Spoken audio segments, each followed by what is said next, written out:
શ્રાવણ માસ શરૂ થયો. સમગ્ર ગામ શિવભક્તિમાં લીન હતું. હવામાન પણ શીતળ અને આનંદદાયક બન્યું હતું. શ્રી કૃષ્ણપુર ગામના મંગલદાસ આ ખોટી આવક ધરાવતો ખેડૂત દર વર્ષે શ્રાવણના પ્રથમ સોમવારે નિર્દય પરિસ્થિતિ હોવા છતાં ભોલેનાથને દૂધ ચડાવતો.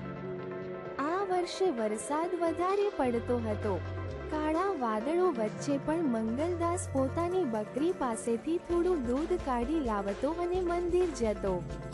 રસ્તો ચીકણો અને ખડકાળ હતો, પણ ભક્તિએ ભરેલું હૃદય બધું સહન કરી શકતું.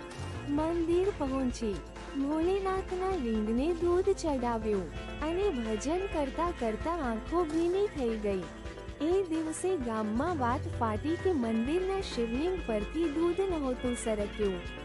એ નાનકડી ધાર દ્રોણીની જેમ શિવલિંગે પીધું.